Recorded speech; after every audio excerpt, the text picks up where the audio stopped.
Barack Obama this week was handed a political gift, one that had the potential to keep on giving. In our fourth story on the countdown, the Graham slam that Obama is not hitting out of the park. Since yesterday, many Obama supporters are baffled as to why we have heard nary a peep from Obama's campaign about Phil Graham's suggestion that economic woes are basically a figment of our collective national imagination. At a town hall meeting in Dayton, Ohio this morning, Senator Obama used the word economy by our count 8 times during improvised and prepared remarks. The most engaging soundbite was this one. We are going to marshal the ingenuity of the American people. We are going to remake our economy. We're going to put people back to work. Given the outrageousness of the whiner statement made by John McCain's national co-chair and top economic advisor, many expected more oomph here. For better or worse, it does seem that McCain realized how radioactive Graham's remarks were. We learned from Republican sources late this afternoon that Phil Graham, while remaining a, quote, trusted friend, will no longer have a public role in McCain's campaign. McCain's other campaign surrogates, including Carly Fiorina and Meg Whitman, are now the publicly acknowledged designated drivers of McCain's economic policy. It's a good thing Democratic political strategist Chris Kofinas is on our speed dial. Thanks for coming in, Chris. Thanks, Rachel. Even though McCain took Graham off the grid officially today, Graham's comments are indelible, particularly because McCain himself has echoed them. Why hasn't Obama mentioned those comments since that singular comeback, the lame Dr. Phil joke? He certainly had an opportunity today in Dayton. Well, you know, in campaigns there's always this tension between the message of the day that your campaign wants to focus on. In this case, it was energy independence and kind of getting bogged down in these, political hitbacks. I think what you saw from the Obama campaign is them using, top surrogates like Senator Edwards and Governor Richardson, who hit Graham pretty hard today. And I think that's part of the strategy. And I think, you're probably going to see some other attacks probably coming on in a little bit. I don't think this is by any means dead as a way that the Obama campaign is going to use to attack the McCain campaign.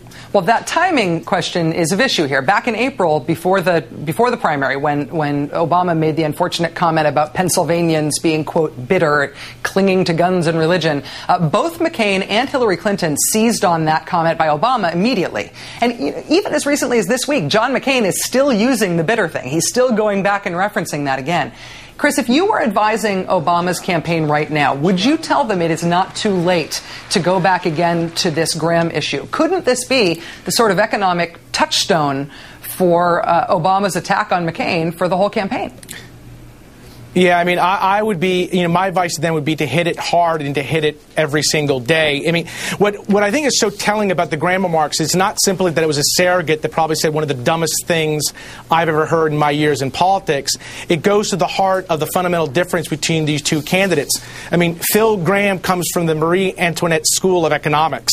I mean, let them eat cake is basically how you can summarize his economic philosophy. John McCain shares that. Here's a candidate that basically wants to replay the Bush economic policies. Barack Obama wants to take the country in a new direction, middle-class tax cuts, help strengthen working families. This is the economic frame. So this is, I think, going to be the gift that keeps on giving, and I would hit it mercilessly every single day. Chris, specifically on Phil Graham, just to tie up this loose end, sorry. McCain has now designated Carly Fiorina, Meg Whitman, and former Congressional Budget Office head Doug Holtz-Eakin as his economic policy drivers. But Graham is keeping his title as national campaign co-chair. Do you think that McCain is keeping Phil Graham around as a gesture to minimize how damaging Graham's comments really were? Yeah, John McCain's continuing the long tradition of keeping surrogates or advisors around that hurt your campaign. I mean, this is a guy who should be thrown under the bus and run over a couple of times. I mean, he's really hurt the McCain campaign in multiple ways. But I'll be honest with you, it's exactly where I want him to be. I don't want him to leave that campaign. I want him to be there because he's not only a poster child, I think, for the wrong economic vision that John McCain holds, he really is indicative of the type of people you would see in his administration. This is a guy, so everyone is clear, who's considered a front runner for the Treasury Secretary. That should chill every American in this country. So this is exactly where we want him to be, and it's definitely going to be an issue that you're going to see heating up come the fall. They're going to focus on this really hard, I think, the Obama campaign. I hope so. A lot of Obama supporters are wondering why that hasn't happened yet, but I think they're saying when they hear you say that, Hope so. Chris Kofinas, former communications director for the Edwards campaign, thank you again for your time. Thanks, Rachel.